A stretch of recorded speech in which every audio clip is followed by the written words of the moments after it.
Welcome the Pakistani father and son reaction. कैसे आप सब, मेरा नाम मुजाहिद मेरा है। नदीम। यार भाई आज हम भाई साहब लेकर आए हैं ज़ूहू केस स्टडी। अच्छा, ये भाई बहुत बड़ी इंडियन कंपनी है, बहुत डिमांड आती है कि तुम करो, तुम पागल हो जाओगे इसको अच्छा? हाँ। देखते हैं वीडियो, वॉच करने के बाद ही पता लगेगा हम यार वाकया में जो इंडिया के जो भाई साहब बिजनेस एम्पायर्स हैं उनको भाई साहब उनके बारे में जान रहे कि किस तरह से वो भारत की जीडीपी के अंदर योगदान बिल्कुल तो वॉच करते हैं भाई, कौन करते हैं। श्रीधर वेम्बू का जन्म हुआ तमिलनाडु के एक छोटे से गांव में। इनका पूरा परिवार किसानी किया करता था। फिर कुछ समय बाद इनके पिताजी चेन्नई में शिफ्ट हो गए और वहाँ हाई कोर्ट में स्टेनोग्राफर का काम किया। उस समय इन्होंने जेईई का एग्जाम दिया और ऑल इंडिया 27th रैंक आई और ये पहुंच गए आईआईटी मद्रास।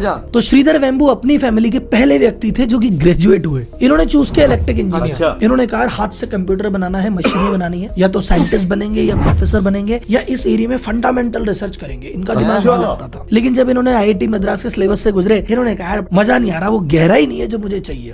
तो इनका मन ऊब गया, लेकिन ऊबे हुए मन से भी वो एग्जाम इन्होंने क्लियर किया। फिर उन्होंने कहा ऐसी चीज कहाँ मिलेगी, तो ये गए प्रिंसटन यूनिवर्सिटी पढ़ने, जो कि बहुत बड़ा लेवल है इस फील्ड में। वहां पे जाके डॉक्टरेट की, पीएचडी की उपाधि ली, पर फिर भी मजा नहीं आया। अरे बोले यार मजा ही नहीं आ रहा। अब ये इतना इंटेलिजेंट आदमी है जिसको किताबें पढ़ के मजा ही नहीं आ रहा है। तो फिर उन्होंने डिसाइड किया मैं किताबों के भरोसे नहीं रहूंगा, मैं तो खुद की लर्निंग खुद ही करूंगा।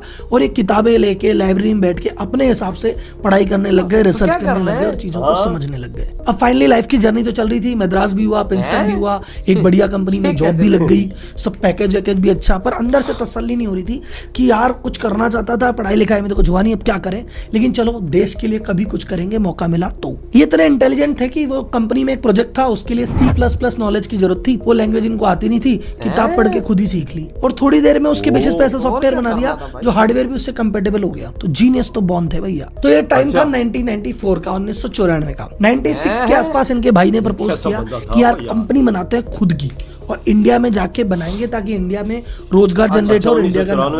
तो इन्होंने कहा इंडिया के लिए कुछ करना ही था। भाई के साथ सीधे पहुंच गए चेन्नई और एक छोटे से कमरे में बैठ के दोनों भाइयों ने कंपनी की शुरुआत की जिसका नाम था एडवेंट नेट। अब इस कहानी से लर्निंग नंबर 1, सारा ज्ञान किताबों में उपलब्ध नहीं है। आपको लग रहा है कोर्स की किताबें पढ़ के कुछ मिल जाएगा, यूनिवर्सिटी कुछ पढ़ा देगी, कई बार उसमें मिल जाता है, कई बार उसमें नहीं मिलता। अगर आप में ज्ञान की भूख या क्यूरियोसिटी है तो अलग अलग जगह जाओ, अलग अलग लोगों से पूछो, एक्सपोजर लो, किताबें पढ़ो एंड खुद को खुद ही पढ़ाओ। दूसरी लर्निंग है business is all about businessman. अगर बिजनेसमैन का विजन क्लियर है, क्या करना है, कब करना है, कैसे करना है, तो बिजनेस आगे बढ़ेगा। और बिजनेसमैन को पता नहीं क्या करूं क्या नहीं करूं, तो फिर उसका कुछ नहीं हो सकता। तो बिजनेस की शुरुआत जब हुई तो पहले प्लान था हार्डवेयर बनाएंगे, कुछ मशीन इस तरह की बनाएंगे जिसको बेचेंगे। लेकिन सारे सेविंग के पैसे मशीन बनाते बनाते खर्च हो गए, मशीन बनी। उन्होंने कहा यार ऐसे तो क्या करें। अच्छा वो दौर नहीं था जब स्टार्टअप को फंडिंग मिल जाया करती थी, उस समय नहीं मिलती थी और इंडिया में तो बिल्कुल ही नहीं मिलती थी। तो जेब के पैसों से ही काम कर रहे थे। फिर उन्होंने कहा काम कर, हार्डवेयर कंपनी छोड़, सॉफ्टवेयर कंपनी बनाते हैं, कम इन्वेस्टमेंट लगेगा, काम भी हो जाएगा। उस समय आप इमेजिन करो एक छोटा सा कमरा है जिसमें 2 कंप्यूटर हैं और 2 भाई बैठ के कंपनी की शुरुआत करी। उस समय टेक्निकल आदमी थे, इनको सॉफ्टवेयर आईटी के बारे में पता था लेकिन बिजनेस के बारे में नहीं पता था। एक बार इन्होंने कोई $30,000 का एक सौदा किया क्लाइंट से। जब क्लाइंट से सौदा हो गया, बातचीत हो गई, तब क्लाइंट ने इसको कहा कि भाई सुनो, $30,000 का सौदा करने की तुम्हारी औकात नहीं है, वो तो तुम्हारी चीज इतनी बढ़िया थी कि मैंने दे दी है, पर जिस तरह से तुम बेच रहे थे मैं तो जिंदगी में तुमसे ना लेता। तो जैसे इनको रियलाइज हुआ मेरे में बिजनेस स्किल नहीं है, एक सेल्स के बंदे को हायर किया, 2 साल तक उसके साथ साथ घूमे, धीरे धीरे सेल्स सीखी। और फिर उन्होंने कहा मैं बाजार में घूम रहा हूँ तो पीछे से टीम कौन संभालेगा। तो फाइनेंस के लिए एक बंदा रखा, मैनेजमेंट के लिए एक बंदा रखा, और जब हर इंपॉर्टेंट फंक्शन पे एक बंदा लग गया तब बाजार में गए और एक्सपेंशन करने की सोची। और यहीं से आता है बिजनेस लेसन नंबर 3। हो सकता है आप अपनी विधा के सुपर मास्टर हो, आप बहुत अच्छा शेफ हो, आपसे डिश कोई नहीं बनाता, इसका मतलब नहीं कि आप होटल खड़ा कर लोगे। आप बहुत अच्छे डॉक्टर हो, क्या दवाई देते हो, क्या सर्जरी करते हो, इसका मतलब नहीं कि आप हॉस्पिटल चला लोगे। क्योंकि इनको चलाने के लिए बिजनेस स्किल की जरूरत होती है, हायरिंग की, मार्केटिंग की, सेल्स की, फाइनेंस की, वो आपको सीखना ही पड़ेगा। नहीं तो ऐसे आदमी रखने पड़ेंगे जिनको ये चीज आती है। इनकी कंपनी को सबसे बड़ा ब्रेक थ्रू कब मिला, एक एग्जीबिशन में इन्होंने अपना सॉफ्टवेयर दिखाया जनता। उस सॉफ्टवेयर में जापानीज कस्टमर की लाइन लग गई। जापानीज कस्टमर वो सब कौन थे, HP जो कंपनी है, अमेरिकन कंपनी, उसके कंपटीशन थे। तो HP एक बहुत बढ़िया सॉफ्टवेयर प्रोवाइड करा रहा था और बढ़िया सॉफ्टवेयर पे रन कर रहा था, लेकिन वो सॉफ्टवेयर हद से ज्यादा महंगा था और आम आदमी के बस की वो थी। तो जापानीज कस्टमर ने कहा ये वाला सॉफ्टवेयर जो बड़ी कंपनी महंगे रुपए में लॉन्च कर रही है, क्या यही वाली सुविधा आप हमको छोटे में दे सकते हो। तो श्रीधर ने कहा डन, सॉफ्टवेयर तो सॉफ्टवेयर है, तुम्हारे हिसाब से बन जाएगा। और उनको पहला ब्रेक थ्रू वहां मिला और वहां से एक चीज समझ में आई कि मेरा कंपटीशन क्या है एग्जैक्टली। ये सॉफ्टवेयर जो बड़ी बड़ी कंपनियां बना के बड़े लोगों को दे रही है, बस वही चीज मुझे छोटे लोगों के लिए बना के दे देनी है, मेरा धंधा सेट हो जाएगा। ये चीज उनको वहां से क्लियर हो गई। तो इस तरह 1998 में इनको एक बहुत बड़ा ऑर्डर मिला और कंपनी का रेवेन्यू $1 मिलियन यानी आज की डेट में 8 करोड़ रुपए तक पहुंच गया। 96 में कंपनी चालू हुई, 2 साल में $1 मिलियन बड़ी बात है। उस समय याद है .com का दौर चल रहा था, हर बड़ी कंपनी को मोटे मोटे वैल्यूएशन में खरीदा जा रहा था। तो जब धीरे धीरे इनका वैल्यूएशन $1 मिलियन से $2 मिलियन पे पहुंचा, तब इनको एक ऑफर आया कि $25 मिलियन में कंपनी बेचते क्या। अब मैं आपसे पूछता हूँ, आप साल की 2 करोड़ की सेल करते हो और कोई बंदा कहता है एक बार में 25 करोड़ रुपए दूंगा, लेता क्या? तो 5 जनों की टीम थी, 5 जनों में बैठे डिस्कस किया, बोले बेचनी है क्या? 5 ने कहा काय को बेचनी है। इन्होंने ऑफर डिक्लाइन कर दिया और उसके बाद से कभी इन्वेस्टर में रुचि नहीं दिखाई। खुद का पैसा कमाते थे, प्रॉफिट आता था, प्रॉफिट को लगाते थे, फिर बड़ा बनाते थे, फिर प्रॉफिट लगाते थे। यही स्ट्रेटजी आज तक फॉलो कर रहे हैं। सन 2000 आते आते इनके पास 115 लोगों की टीम हो चुकी थी, 10 मिलियन से ऊपर का टर्नओवर। लेसन नंबर 4, बिजनेस में जरूरी नहीं है कि शुरुआत में हाय तौबा मचाओ, बहुत सारा लोन ले लो, बहुत सारी चीजें ले लो। धीरे धीरे रे मना, धीरे सब कुछ होए। हौले हौले पहले अपने बिजनेस को समझो, फंडामेंटल को नींव मजबूत करो, फ्लोर तो कभी भी चढ़ा लेंगे। अब बात करते हैं कि स्ट्रगल की। ऐसा तो नहीं है इतनी बड़ी कंपनी बिना स्ट्रगल के बन गई। सन 2000 में एक .com बस्ट हुआ था। नेस्डेक जो 5000 पॉइंट पे बैठा था, कुछ ही समय में टूट के 1140 पॉइंट पे आ गया। सिस्को, इंटेल, ओरेकल जैसी कंपनियों के 80% शेयर टूट गए। अब यार इनका तो छोटा सा स्टार्टअप था। अब ऑल्दो इनकी कंपनी लिस्टेड नहीं थी, शेयर मार्केट में नहीं थी, लेकिन इनके 80% क्लाइंट रातों रात बर्बाद हो गए। अब आप इमेजिन करो, आपके 100 क्लाइंट थे, उसमें से 80 क्लाइंट अगले दिन सुबह शटर खोला, बोले है ही नहीं, गायब। तो जो उधारी थी वो सब डूब गई और नया ऑर्डर मिलेगा नहीं। अब बंदों की सैलरी निकालनी है, क्या करोगे तो? इस समय काम आया श्रीधर की बुद्धिमानी कि इन्होंने भैया कैश बचा के रखा था। ये क्या करते थे, कैश कमाते थे, कैश रखते थे। इन्होंने इधर उधर इन्वेस्ट नहीं किया था, फालतू जगह फैलाया नहीं था, कैश पड़ा था। इन्होंने कहा कोई बात नहीं, जब तक ये चीजें नहीं सुधरती अपने पास 6-12 महीने का कैश है, सब निकाल लेंगे। और पूरी टीम 115 इंजीनियर की टीम को किसी को फायर नहीं किया। आजकल कंपनियां कहती है धंधा ही नहीं है, निकाल दो। इन्होंने कहा नहीं, आज के इस साल को 2000 को हम कहेंगे year of R&D, research and development. तुम 115 आदमी खाली बैठे हो, काम तो है नहीं, चलो बैठ के सोचो कि बाजार में अब क्या नया चीज निकल सकती है, क्या नया प्रोडक्ट बन सकता है। तो उन्होंने जो उनका एग्जिस्टिंग प्रोडक्ट था, जो ऑलरेडी बहुत अच्छा बिक रहा था, कहा इसको और अच्छा करते हैं। उस ERP सॉफ्टवेयर को चेंज करते करते इन्होंने एक चीज बनाई, मैनेज इंजन, जो आज इनको सुपर डुपर रेवेन्यू देता है। उस समय उन्होंने एक चीज और सोची उस R&D के दौरान कि हम क्लाउड सर्विस पे चले जाएं क्या, कि मेन सर्वर हम रखें और क्लाउड पे दे दो। और उसी समय बॉर्न हुआ ज़ोहो का। तो कंपनी ने सोचा देखो एक सॉफ्टवेयर बनाते हैं, सॉफ्टवेयर का नाम है ज़ोहो। ज़ोहो के अंदर क्या होगा, बिजनेस रिलेटेड जितने भी फंक्शन है, जैसे HR है, मैनेजमेंट है, हायरिंग है, आपका फाइनेंस है, इससे रिलेटेड एप्लीकेशन होगी, इससे रिलेटेड ऐप होंगे, सर्वर हमारे पास ही रहेगा। जो भी बंदा है वो इसको ऑनलाइन डाउनलोड करके आराम से काम में ले सकता है। अब इन्होंने वही चीज फॉलो की जो पहले की थी। जैसे आज की डेट में एक बड़ी कंपनी है, वो बड़े सॉफ्टवेयर कंपनी से अगर लेगा 1 करोड़ का सॉफ्टवेयर है जी, तो वो कहता है मेरा 1 लाख में ले जाओ। तो जो चीज बड़े कंपनियां बड़े लोगों के लिए बना रही थी, इसने कहा छोटे लोगों के लिए, छोटे लेवल पे वो चीज बना देते हैं सस्ती। तो एकदम से इसके नंबर ऑफ क्लाइंट बहुत सारे फैल गए। तो देखिए भाई साहब, कंपनी का नाम अभी भी एडवेंट नेट ही है, ज़ोहो इनके एक प्रोडक्ट का नाम है अभी तक। तो श्रीधर तब से लेके आज तक ये भी मानते हैं कि भैया कंपनी में डेट 0 होना चाहिए, कैश बहुत सारा रहना चाहिए, बैलेंस शीट स्ट्रॉन्ग रहनी चाहिए, धंधा ऐसे ही करो, मैं जल्दीबाजी कुछ करनी नहीं है। दूसरा, श्रीधर वेम्बू का नाम आपने इसलिए नहीं सुना, ज़ोहो का नाम आपने इसलिए नहीं सुना, ये मार्केटिंग करते ही नहीं है। ये कहते हैं मैं मार्केटिंग नहीं करता, मैं लो प्रोफाइल मेंटेन करता हूँ, मैं को एक्सपेरिमेंट करने की बहुत सारी आदत है। तो मेरे को जब दुनिया जानती नहीं है तो मुझे एक्सपेरिमेंट करने की छूट है। ऐसा नहीं कि मैंने कुछ एक्सपेरिमेंट किया तो फ्लॉप हो गया तो न्यूयॉर्क टाइम्स छाप देगा या भाई साहब टाइम्स ऑफ इंडिया छाप देगा, ज़ोहो ने ये किया और फेल हो गया। कोई जानता ही नहीं ज़ोहो को, यही मेरी सुपर पावर है। लेसन नंबर 5, आपदा में अवसर ढूंढो। मतलब जब आपदा पड़ी, 80% क्लाइंट भाग गए, उस समय क्या करते, अपने पैसे बचा लेते, उधार ले लेते, 4 आदमी को नौकरी से निकाल देते। उन्होंने कुछ नहीं कहा, अरे बोले खूब टाइम है, अब क्लाइंट तो है ही नहीं, अपन लोग बैठे कुछ रिसर्च ही कर लेते हैं। आपदा का अवसर में बदला। दूसरी बात, बिजनेस में कैश रिच रहने की बहुत ज्यादा इंपॉर्टेंस है। जब आपके पास कैश पड़ा रहता है तो चैलेंज आता है तो सर्वाइव कर लेते हो, अपॉर्चुनिटी आता है तो कैप्चर कर लेते हो। तो बिजनेस में लोन पे डिपेंडेंट मत रहो, कैश पे डिपेंडेंट रहो। बिजनेस लेसन नंबर 7, रिजिड मत रहो कि मेरे तो यही प्रोडक्ट है, अब ये चल नहीं रहा, मैं क्या करूं, मेरा तो यही क्लाइंट है, अब ले नहीं रहा, मैं क्या करूं। अरे क्लाइंट नहीं चल रहा तो क्लाइंट बदल दो, प्रोडक्ट नहीं चल रहा प्रोडक्ट बदल दो, नया प्रोडक्ट लाओ, नया कस्टमर लाओ, नए मार्केट लाओ, बदलते रहो। तुम्हारा उद्देश्य पैसा कमाना है, बैठ के रोना नहीं है। तो भैया अब तक कंपनी का नाम चल रहा था एडवेंट नेट और जोहो इसका प्रोडक्ट था, पर ये जो एडवेंट नेट कंपनी है ये रजिस्टर्ड थी यूएस में। तो इन्होंने कहा यार अब इंडिया में भी तो एक कंपनी रजिस्टर्ड होनी चाहिए, तो उन्होंने सन 2009 में इंडिया में एक कंपनी रजिस्टर्ड की और उसका नाम रखा जोहो कॉर्पोरेशन। 2009 में जोहो इंडिया में रजिस्टर्ड हो गई, लेकिन इससे पहले यूएस में बहुत बढ़िया काम कर रही थी और 2009 के बाद से और झंडे गाड़ दिए।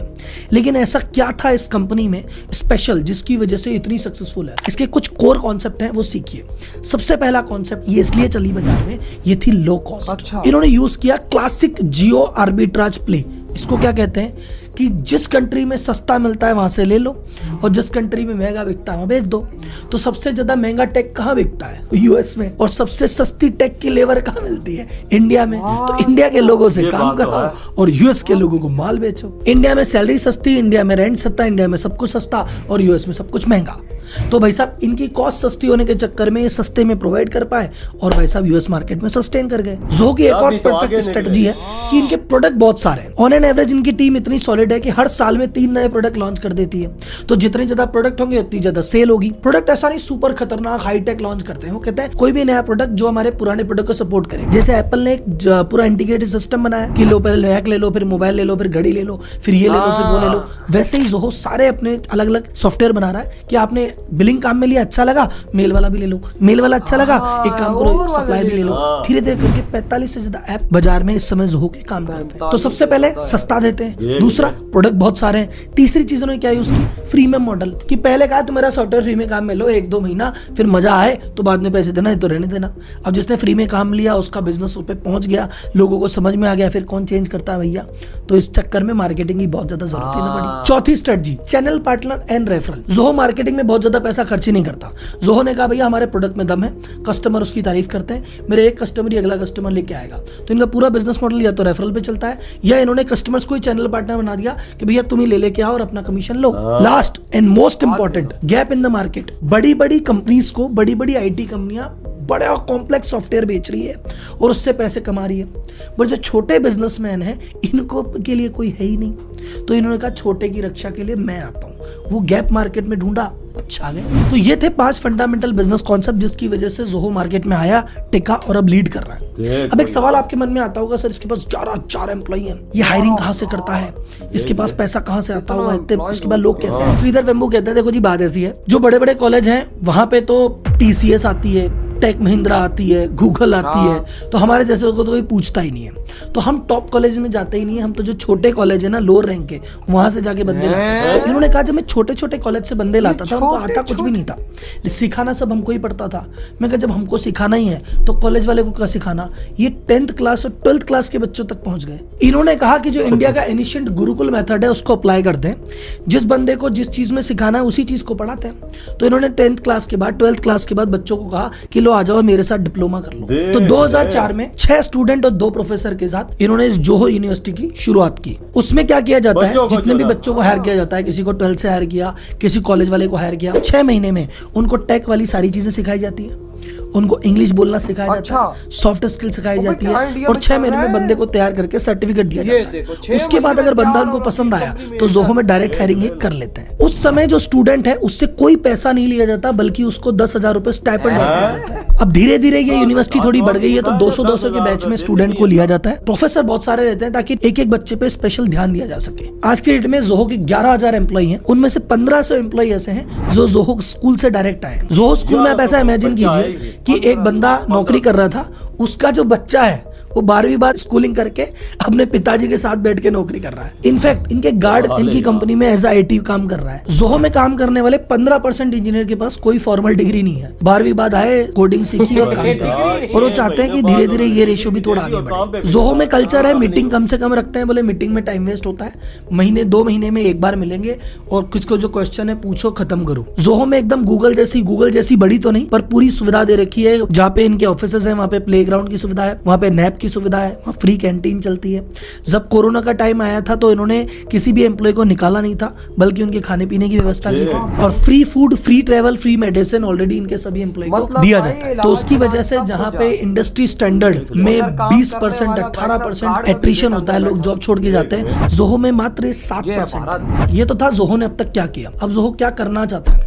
जोहो ने कहा मेरा जितना भी रेवेन्यू आता है इसमें मेजर जो पोर्शन है वो यूएस का है, इंडिया से तो मेरे टोटल रेवेन्यू का 10-15% ही है। अब वो देख रहे हैं कि इस इंडिया में इस परसेंटेज को 25 से 30% तक लेके जाना इनका पहला टारगेट है। दूसरी चीज ये चाहते हैं इंडिया में रोजगार ज्यादा से ज्यादा जनरेट हो, और वो भी गांव के लोगों के लिए जनरेट हो। तो ये क्या करते हैं, ये गांव में, जैसे अपन नॉर्मली गुड़गांव में बड़ी जगह लेंगे और वहां पे गांव के लोगों को बुलाते हैं, ये गांव में ही एक बहुत बड़ा सेंटर खोलते हैं और वहां पे लोगों को हायर करके काम कराते हैं। जोहो के 2 मेन रूरल ऑफिस हैं, एक तनकासी करके जगह है और एक रेनीगुंटा जगह है आंध्र प्रदेश में। वहां पे 500 से ज्यादा एम्प्लॉय एक साथ वहां पे काम कर रहे हैं, और इनका प्लान है कि धीरे धीरे करके 5000 से ज्यादा आदमी ऐसे हों जो गांव में रह के उसी सेंटर से ऑपरेट करें। एक तो इनकी कॉस्टिंग लो आती है, प्लस दूसरा जो गांव शहरीकरण हो रहा है, शहर में ज्यादा लोग जा रहे हैं, गांव में अपॉर्चुनिटी कम है, वहां पे अपॉर्चुनिटी पैदा करना चाहते हैं। अब गांव में बहुत सारे ऐसे सेंटर बनाने हैं, उसके लिए क्या करें? अब आम आदमी होता है, सर हम क्या करें, बना देंगे, ठेके पे दे देंगे। इन्होंने कहा ना, इन्होंने 4 सिविल इंजीनियर और 2 इंजीनियर की टीम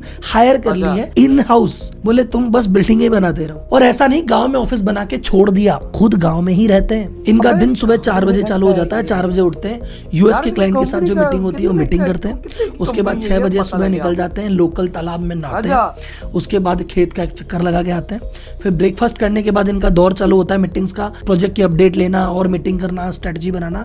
उसके बाद शाम को वापस गार्डन का चक्कर लगाया, खुद की खेती बाड़ी करते हैं, भिंडी, सब्जी, प्याज खुद उगाते हैं, और फिर रात को पेड़ के नीचे कहीं सूख जाते हैं, और अगले दिन सुबह उठ के फिर ये धंधा चालू होता है। इनके पास कोई भी मटेरियल पोजीशन नहीं है, कोई बहुत बड़ा बंगला, बहुत बड़ी गाड़ी, बहुत फैंसी ट्रिप नहीं करते, अभी भी कमर्शियल फ्लाइट में इधर उधर ट्रेवल कर लेते हैं। इन्होंने अभी एक सेमीकंडक्टर प्लांट के लिए 20 मिलियन का इन्वेस्टमेंट किया। किसी ने पूछा प्राइवेट जेट क्यों नहीं लेते, बोले प्लांट ही मेरा जेट है, ऐसा मान लो। इनका जो एंटरप्रेन्योर को लेके एक सजेशन है कि भैया बूट स्टेपिंग से चालू करना चाहिए, यानी खुद के पैसों से चालू करना चाहिए, क्योंकि जब आप इन्वेस्टर से पैसा ले लेते हो तो पे दबाव रहता है, वो दुनिया भर का दबाव बनाता है, इस क्वार्टर में प्रॉफिट लेके आओ, ये करो वो करो। जब नहीं होता तो आप आदमी आराम से काम कर सकते हो, लेकिन चैलेंज बहुत ज्यादा है, क्योंकि बिना पैसे काम करना टफ तो होता है भाई साहब। तो इन्होंने कहा उस समय आपको एक माइंडसेट रखना चाहिए, -5 ईयर। तुम ये मत सोचो मुझे बिजनेस करते 3 साल हो गए अभी तक कुछ नहीं हुआ, तुम बोलो बिजनेस के 5 साल तक तो कुछ होगा ही नहीं, जो होगा 6ठे साल में होगा। तुम तो -5 से चालू करो।